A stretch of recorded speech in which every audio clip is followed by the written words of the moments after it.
Eu sou uma mulher cis branca, tenho cabelo ruivo cacheado e longo, ele está partido para o lado.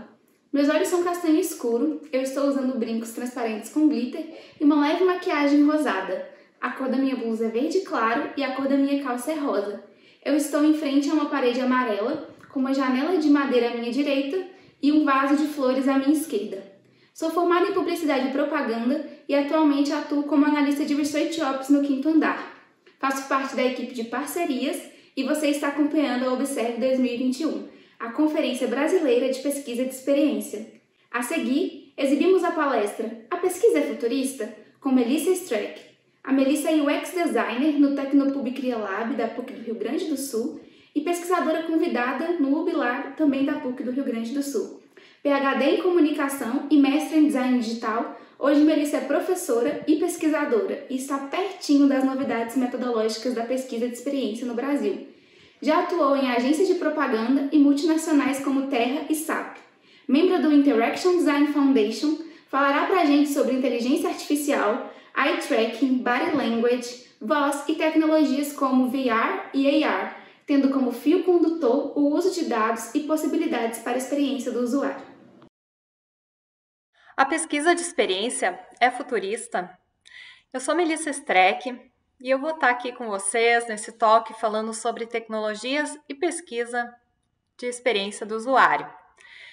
Bom, eu vou me autodescrever inicialmente. Eu sou do gênero feminino, sou branca, tenho cabelo castanho, comprido e liso. Meu cabelo está penteado para o lado.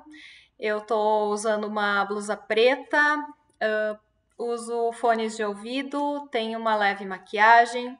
Eu tenho 42 anos, 1,78 m e tenho olhos castanhos. Eu sou publicitária e designer, atuo com design e pesquisa de experiência, também sou PhD em comunicação e design e atuo com pesquisa de experiência atualmente no Tecnopuc CriaLab. Bom, então hoje nós vamos conversar sobre quais experiências a gente está vivenciando. Então, a gente tem diferentes tipos de tecnologias que já fazem parte do nosso dia a dia. Além das telas, nós temos interface por voz, por realidade aumentada, reconhecimento facial. Temos tecnologias também como o eye tracking e a inteligência artificial, né, que lida com a questão dos dados. Então, existem diferentes possibilidades através dessas tecnologias de nós, como profissionais de pesquisa de experiência, elaborarmos métodos, técnicas para entender o comportamento, né, dos usuários e as melhores formas de interação que esses usuários vão ter com essas novas interfaces que vêm surgindo, né, com essas novas tecnologias também que vêm surgindo no nosso contexto contemporâneo. Então, durante a nossa palestra, eu vou abordar com vocês diferentes tipos de tecnologias e vou falar um pouquinho sobre as formas como se pode fazer pesquisa com cada uma delas. Também vou comentar sobre o papel da pesquisa de experiência do usuário em meio a essas tecnologias e, ao final, eu vou deixar algumas dicas também para quem quiser saber um pouquinho mais sobre essas tecnologias e entender como as pesquisas podem ser elaboradas e também a importância delas nesse novo tipo nessas novas formas, né, de interação. A interação humano-computador é a área que envolve estudos e aplicações da interação entre pessoas, usuários, né, que são as pessoas, e as máquinas, então os computadores. A gente vive, né, uma evolução tecnológica desde o surgimento dos primeiros computadores, que eram máquinas muito grandes, que ocupavam uma sala inteira e exigia o uso de especialistas. Então, hoje a gente tem os computadores em tamanho reduzido, né, e são computadores super pessoais que a gente carrega, então, nos nossos bolsos. A gente pode fazer diferentes tipos de ações com eles e a gente não necessita de nenhum conhecimento técnico muito específico, né? Então, todos ter uma riqueza de detalhes, de captura, né? Então todos esses produtos e serviços, eles são desmaterializados, eles são levados junto conosco para onde a gente está, e eles estão também 24/7, né? Ou seja, eles estão a hora que a gente precisa e necessita, independente do horário, do dia da semana, a gente tem esses produtos e serviços à nossa disposição. Bom, alguns princípios, então, de experiência do usuário que eu gostaria de compartilhar com vocês, que são extraídos do livro Design de Interação, além da interação humano-computador, das autoras Price, Rogers e Sharp, é um livro de 2011, elas trazem 5 princípios, sendo o primeiro deles a visibilidade, né? Todo sistema, né, tecnológico, digital, ele precisa ser visível, né? O usuário precisa reconhecer, ele tem que precisa sentir esse produto, né, para ele fazer sentido justamente para o usuário.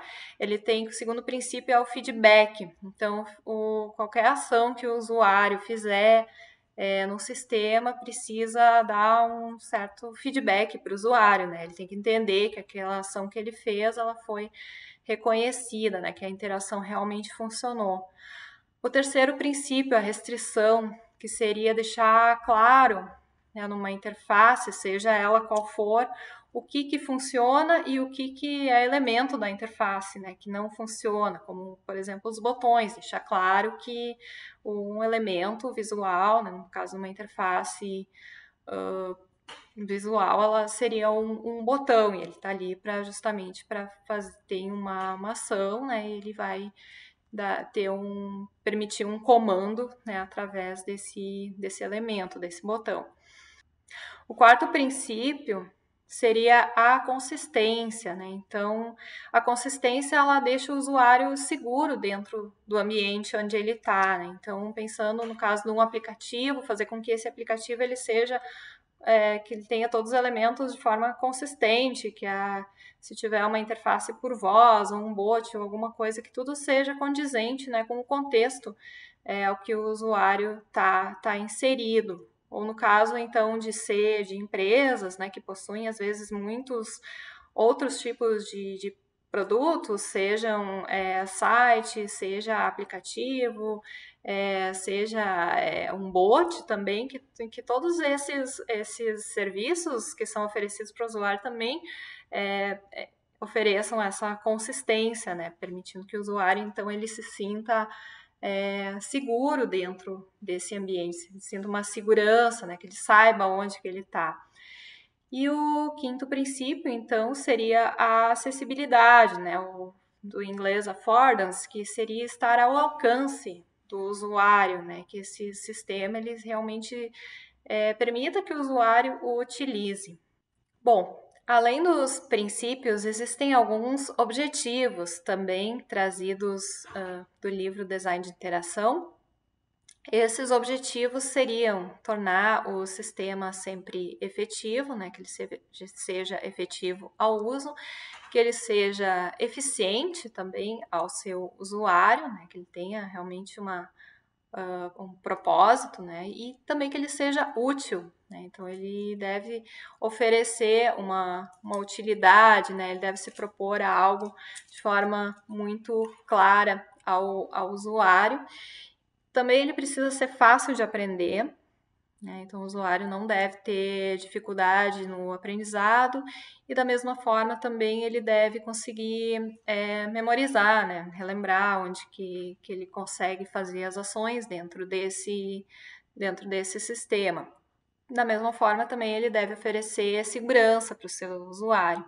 Bom, além desses 6 objetivos, existe um sétimo que deve contemplar todos eles, que é a questão da atratividade, né? Então, se a gente tem interfaces que são cada vez mais bem elaboradas, cuja interação é estudada com relação ao usuário, é muito importante que a gente pense na questão da atratividade, né, com o seu usuário. E é aqui, nessa questão da atratividade, em que nós, como profissionais de pesquisa de experiência do usuário, atuamos, né? A gente quer que os nossos usuários eles se sintam confortáveis em utilizar os produtos, né, os serviços que a gente está oferecendo através das interfaces.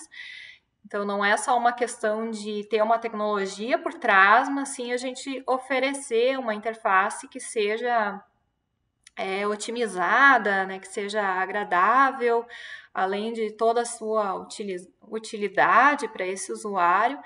Então, é fazer com que o usuário realmente se sinta atraído, né, por essa tecnologia, por essa interface, né, e consiga atingir os seus objetivos, né, que é o que a gente quer oferecendo, né, os produtos em forma de aplicativo, né, seja por interface por voz ou qualquer outro tipo de interface através das interações para esse usuário. Bom, e onde entra a pesquisa de experiência nisso tudo? A gente vive a era dos dados, né? E esses dados, então, eles são coletados pelas mais diferentes tecnologias que a gente utiliza.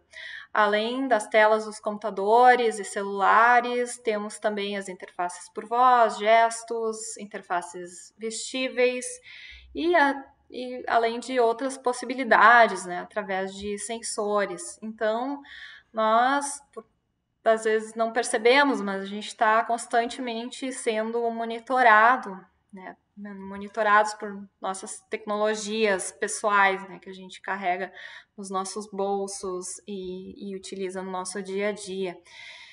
Então, pensando, né, nisso tudo, a gente tem que também entender, como pesquisadores de experiência, nas possibilidades que existem de capturar essas informações, né, dos nossos usuários, dos produtos com os quais a gente trabalha, né, e que possibilidades existem, né, nesse campo. Bom, a seguir eu vou abordar algumas das principais tecnologias e falar um pouquinho sobre como a gente pode realizar pesquisas, estudos com cada uma delas. Bom, começando pela interface por voz.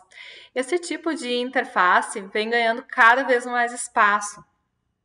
As interfaces por voz, então, elas estão presentes nos nossos dispositivos pessoais e também nos assistentes virtuais. A gente conhece alguns deles, né? Existe a Alexa da Amazon, que foi o assistente que mais popularizou, foi o primeiro que surgiu, né? E logo ganhou espaço na casa das pessoas, seguido pelo assistente do Google e em seguida agora tem o HomePod da Apple também. E eles podem ser programados para diferentes finalidades. E existe por trás desses dispositivos uma inteligência artificial, né, que é programada e conforme o algoritmo que for desenhado, ele vai aprendendo através de repetições. Então, algumas formas de pesquisa por interface por voz, né, falando um pouquinho de possibilidades, eu vejo como um campo muito rico para fazer pesquisa de experiência, né, pela adesão que esse tipo de interface está tendo, né, pelas pessoas, a aceitação da voz também. O pesquisador, então, ele pode buscar por diferentes tipos de linguagem, de formas de abordagem, né, pensando numa questão de design centrado no usuário, né, que formas de entendimento do usuário, né, se pode obter, entendendo também quem é é importantíssimo, né, a gente entender quem é o usuário, né, quando a gente faz pesquisa por voz, entendendo os contextos, entendendo a região, porque aí entra a questão de linguagem, do sotaque, como essa pessoa se comunica, como que ele fala, como que ele vai entender, né, esse computador, digamos assim, falando com ele. Então, é importantíssimo também a gente prever quais vão ser as perguntas que as pessoas têm, né, em relação aos que elas vão poder fazer, né, para esses computadores. e quais as ações, né? Então, é muito importante realizar testes com diferentes usuários, né? Para verificar alguns comportamentos que podem surgir em relação ao diálogo. Então, o desafio para a UX nesse campo é sempre desenhar um diálogo fluido, consistente, né, que seja compreensivo, que abranja todos os princípios, também os objetivos da interação humano-computador. Então, é importantíssimo pensar primeiro quem é esse usuário, né, e como que esse diálogo pode ser construído, que ele tem que ter um início, um meio e também um fim, né, para que o usuário se sinta confortável, né, e que seja realmente uma experiência agradável. Bom, a segunda tecnologia que eu vou abordar é o reconhecimento facial. O reconhecimento facial identifica a identidade de uma pessoa usando o seu rosto, né, através da repetição de imagens. A vantagem dessa tecnologia para o usuário é que ele não precisa tocar nas coisas, né? Basta ele posicionar o seu rosto e a tecnologia então vai reconhecer quem ele é. Isso é bastante usado, né, em cadastros, quando a gente entra em ambientes como uma academia, por exemplo, a gente tem as máquinas que então devem reconhecer a nossa identidade. Bom, em relação à pesquisa com isso, ainda é algo muito novo, né? A China, ela lidera essa área de reconhecimento facial. Hoje eles já usam esse sistema para pagamentos, né? Para a pessoa ir numa máquina de refrigerante ou de salgadinhos e ela pode então comprar alguma coisa apenas posicionando o rosto, fazendo um gesto como um sorriso, e então permite que ela compre, né, o seu produto, né, em uma máquina que está usando a inteligência artificial. Porém, Nielsen aborda algumas questões sobre o reconhecimento facial, né? Então ele fala que é muito necessário que se estude a usabilidade disso, porque a inteligência artificial, né, que é utilizada por essas máquinas, muitas vezes também não tem uma compreensão literal desses comandos, né, ao contrário das interfaces por telas, né, ou computadores, em que a gente tem os botões, então tudo é muito mais literal. Então, a sugestão é que não seja a única forma de interação. A terceira tecnologia que eu vou abordar é o eye tracking. O eye tracking é uma tecnologia muito usada para a gente identificar elementos locais da interface, onde que são melhores para se posicionar um anúncio, no caso de marketing, ou algum outro elemento relevante, né, numa interface visual. Então, existem diferentes soluções que mapeiam, né, o trajeto dos olhos, que geralmente são óculos, devices em forma de óculos, que são usados então pelos participantes de pesquisa, e através desse óculos, né, do laser que perpassa pela tela, então é possível mapear as regiões, né, da tela em que o usuário mais foca.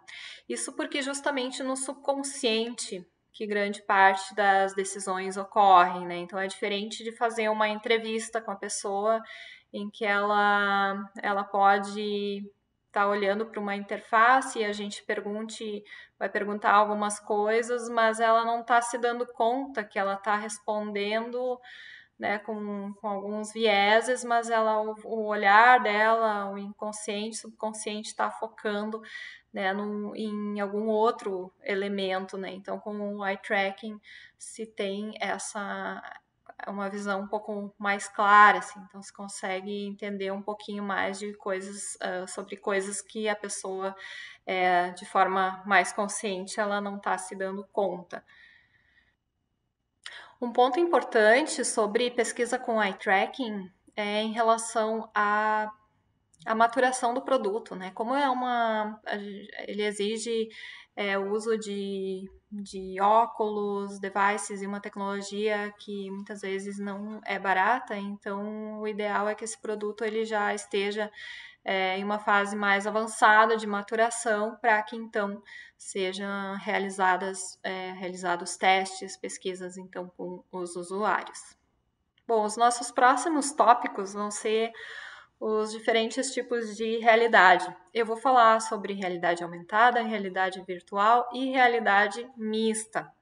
A realidade aumentada é a experiência que nos permite ver elementos no mundo digital dentro do nosso ambiente real, né? E a gente não precisa de nenhum equipamento especial, porque em geral a gente consegue ver com o nosso celular, pelo menos nos celulares de modelos mais recentes, é possível, é viável ter diferentes tipos de experiência em realidade aumentada, né? É muito usada para entretenimento, também pode ser utilizada para educação e até para questões de marketing, né? Então, é um tipo de tecnologia que já faz parte, né, do nosso dia a dia e a gente pode explorar também, fazer pesquisas com os usuários de forma bem interessante para diferentes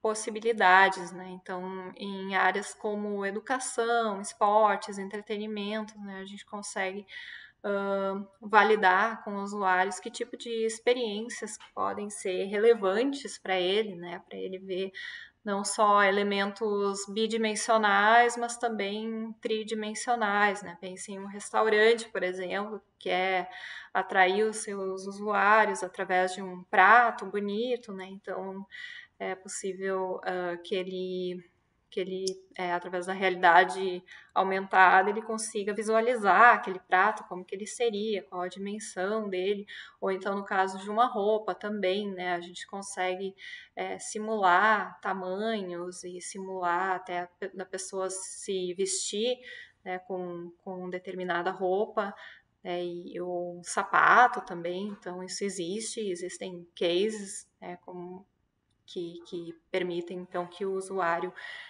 experimente determinado produto, né, e tenha uma sensação como se estivesse mais próximo do real, de um contexto real. Depois temos a realidade virtual, que então transporta a nossa mente, né, transporta a nossa imaginação para um universo totalmente digital, tecnológico, e nos faz mergulhar em diferentes possibilidades, né, sem que a gente precise estar fisicamente presente. Por exemplo, um campo de futebol, né? A gente não precisa se deslocar para aquele campo de futebol, mas a gente então precisa de um device, né? No caso da realidade virtual, a gente precisa de ter um óculos de realidade virtual que a gente vai vestir. Então, ele é uma interface vestível, né? Que a gente coloca sobre a nossa cabeça, né? E a gente então, através do visor desse óculos, a gente é transportado, né? A gente tem um ambiente 360 em que a gente vai vivenciar todo esse ambiente, né, que é virtualmente trazido para nós. Bom, e que tipos de pesquisas pode fazer com realidade virtual?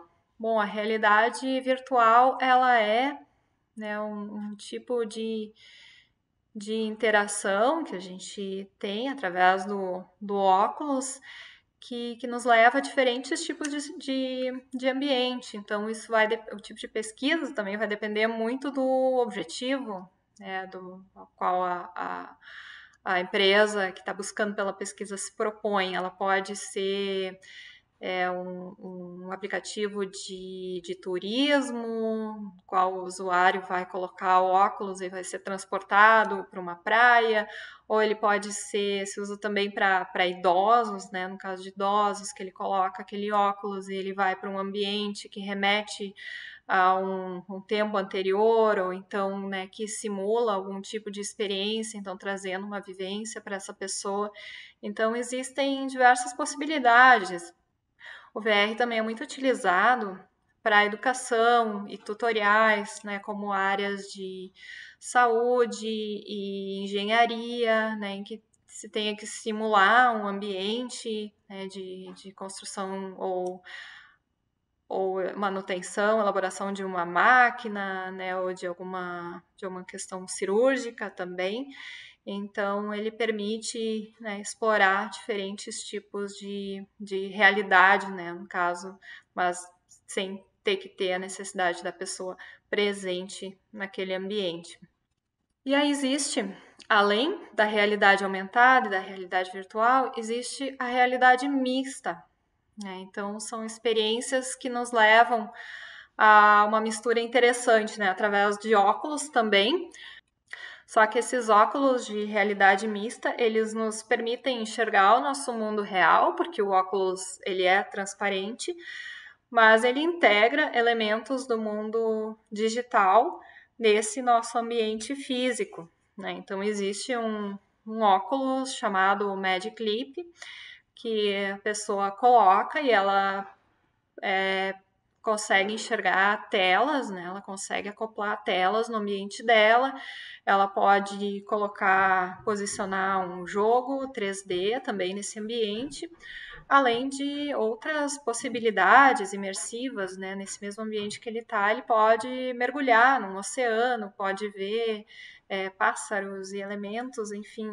Então, a realidade mista é uma realidade interessante, né? Ela ainda não é algo popular, porque exige um dispositivo que é um óculos, que também, assim como o de realidade virtual, não é um óculos barato, o de realidade mista menos barato ainda, né? Ainda são dispositivos com custo muito elevado e que realmente não existem no mercado popular, mas que é uma realidade que está, um tipo de realidade, né, que está sendo estudada e que abre possibilidades também, né? Então é importante que a gente conheça, né, como pesquisadores de experiência, essas possibilidades de interação e de interface que estão surgindo e que no futuro, talvez num futuro próximo, não tão distante, elas sejam cada vez mais presentes no nosso dia a dia. Bom, depois temos aí a inteligência artificial.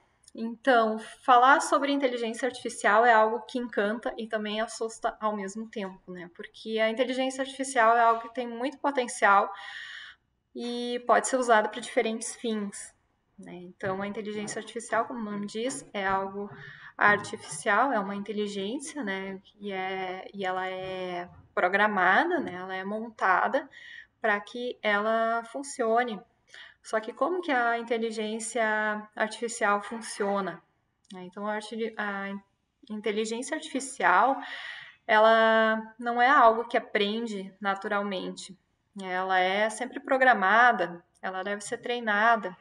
Então, um exemplo são os bots que já fazem parte, né, do nosso dia a dia, nas interfaces e nos aplicativos e produtos e serviços que a gente utiliza, que tem já uma inteligência artificial por trás, né, e que vão nos respondendo coisas conforme a gente vai perguntando. Alguns bots eles não aprendem, mas existem outros que, conforme eles são programados, eles conseguem já ir identificando alguns comportamentos nossos, entendendo quem nós somos, e eles conseguem, então, passar mais informações, né, de acordo com as nossas preferências. Mas, em geral, esses bots, eles respondem o que vai ser ensinado e o que foi, né, conforme o que foi programado para eles aprenderem. Bom, e com relação à pesquisa com inteligência artificial, a inteligência artificial, ela tem um algoritmo por trás, né? E esse algoritmo pode ser programado para entender o comportamento, né, para entender preferências de uma pessoa.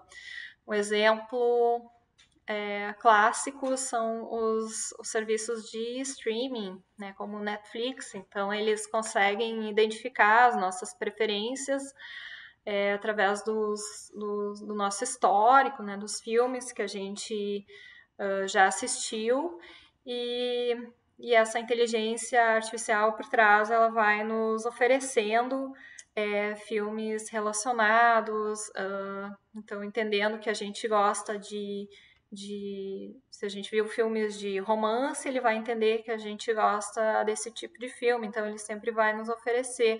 E uma coisa interessante também é que às vezes, se a gente viu um filme de romance, né, ele vai categorizando, mas ele pode buscar filmes de outras categorias e também pode ir mudando, né, o thumb ou aquela imagenzinha de capa do filme, ela vai se moldando, né, mesmo que seja de uma outra categoria, mas vai ficando, se é um filme de suspense, né, na categoria suspense, para alguém que gosta mais de suspense, ele vai ter vai ter uma capinha, né, com um clima mais sombrio, algo assim, mas se ele também se encaixa numa categoria de romance, esse thumb, né, essa capa, a inteligência artificial por trás vai entender, né, que o usuário pode gostar daquele filme também, mas para que isso seja mais atrativo ainda para o usuário, a capinha então vai ter ali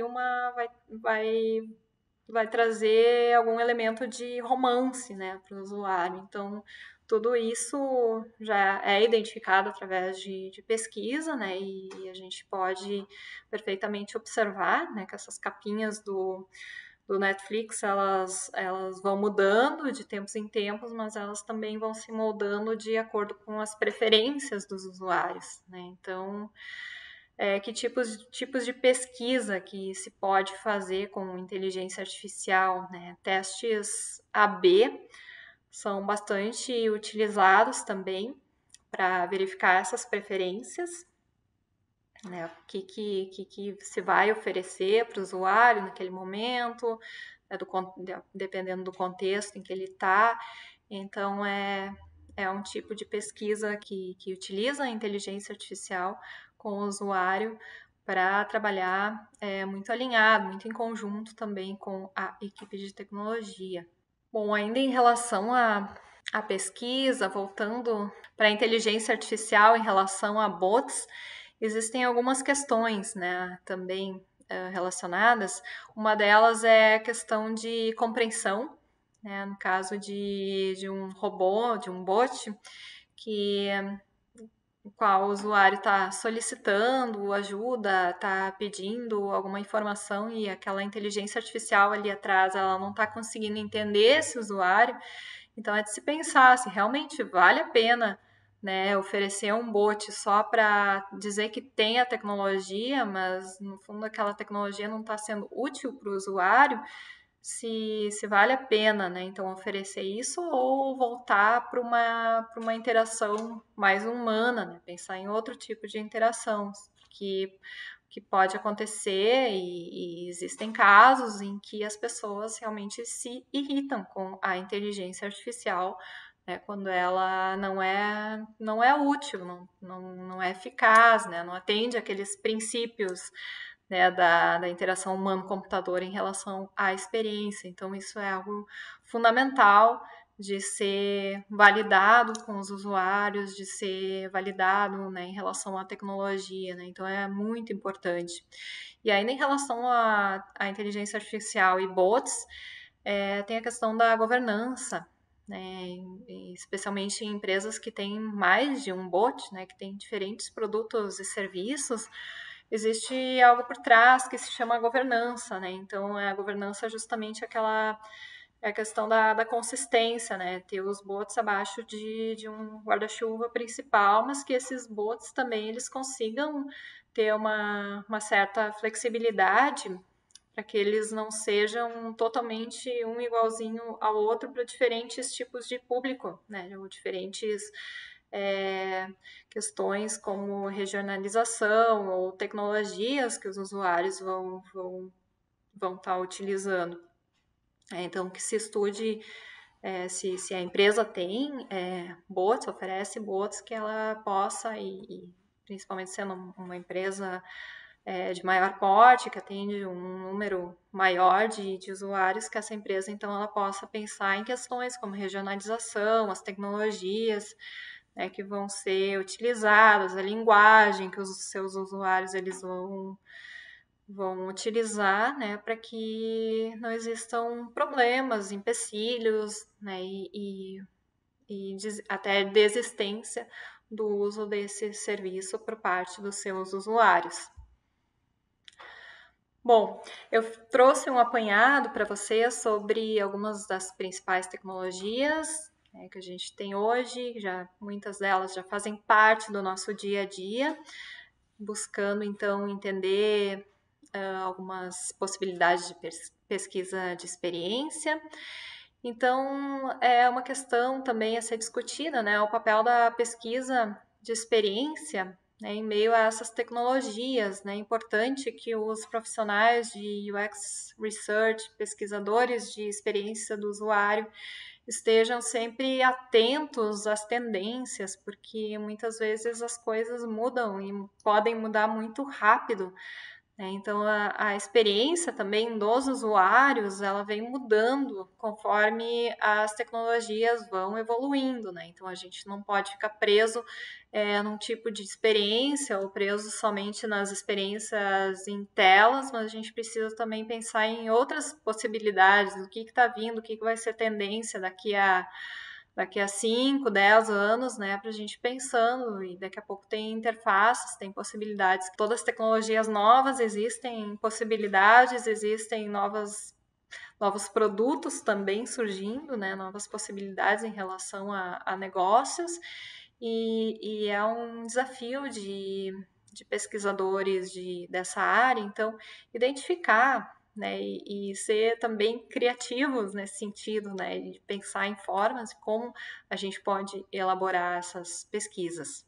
Como pesquisadores de experiência, nós muitas vezes temos acesso a muitos tipos de informações, né, uma riqueza muito grande de dados dos nossos usuários, né, a gente pode coletar muitas informações. Claro, a gente tem hoje a Lei de Proteção de Dados, a LGPD, né, que protege os usuários e seus dados, né, de usos indevidos, né, e existe toda essa limitação da lei por trás. Mas mesmo assim é interessante a gente poder avaliar se o que a gente está se propondo, o que o produto com o qual a gente trabalha, se esse produto ele tem um objetivo de trazer benefícios para os usuários, né, através dos dados que ele está coletando, né, porque os dados muitas vezes também são utilizados como moeda de troca, né, ainda mais em produtos que são gratuitos para os usuários, né, os usuários não precisam pagar, mas em compensação eles precisam fornecer diferentes tipos de informações, né, que vão desde questões de privacidade a dados que podem ser senhas, podem ser conversas, as pessoas, né, a sua rede de contato.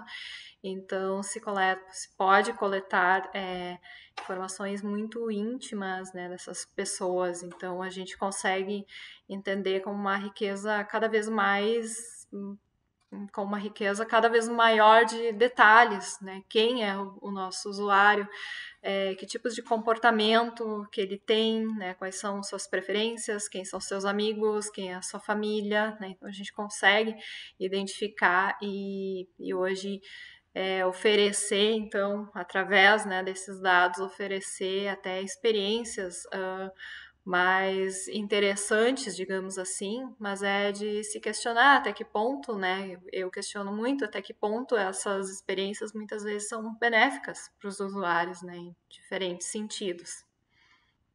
Bom, nós estamos chegando quase ao final da nossa palestra, mas eu gostaria muito de trazer um case que é um case de realidade virtual, realizado aqui no CriaLab, que é o laboratório do Tecnopuc, onde eu atuo, e é sobre um projeto de realidade virtual em parceria com a HP.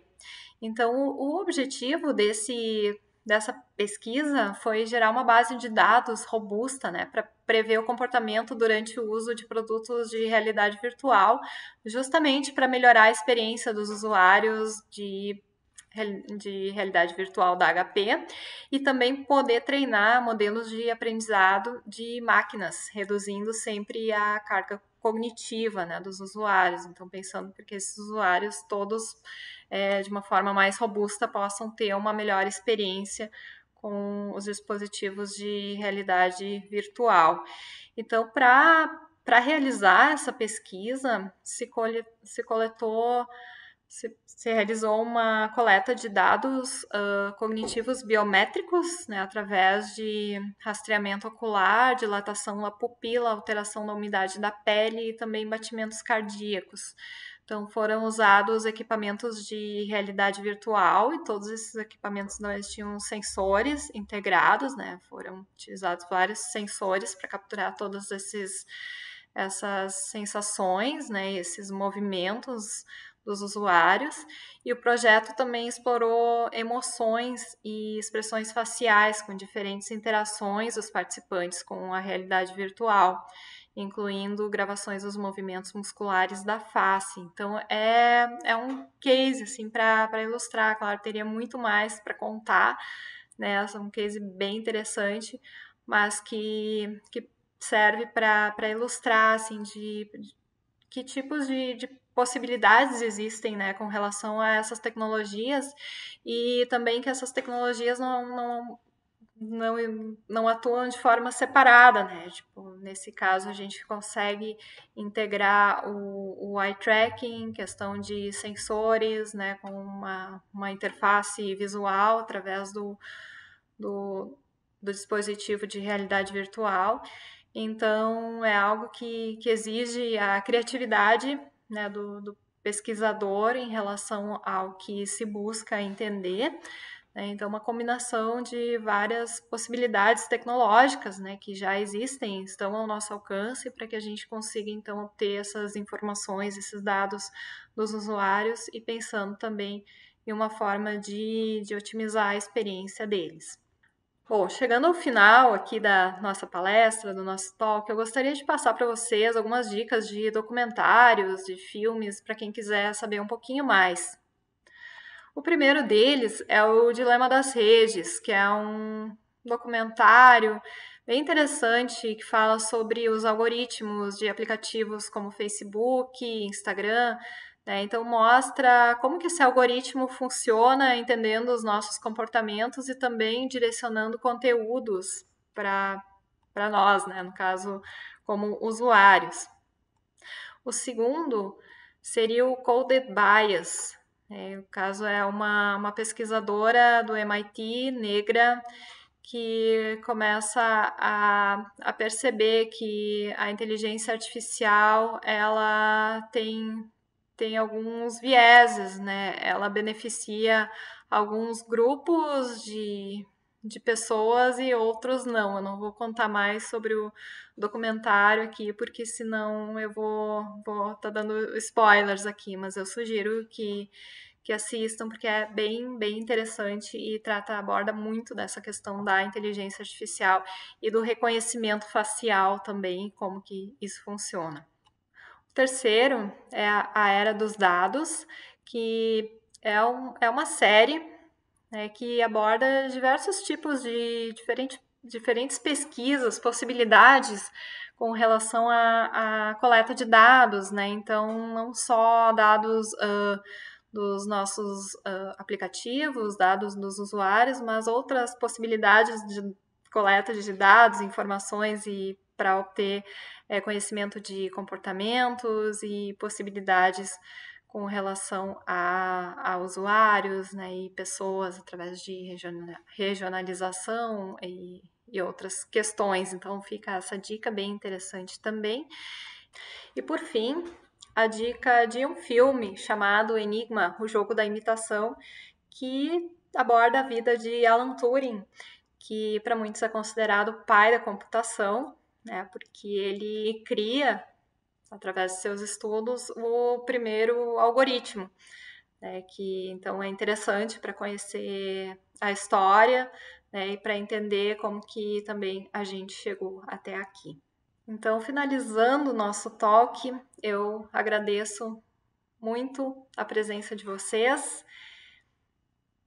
Fico à disposição para perguntas e é um prazer enorme estar aqui participando do Observe 2021.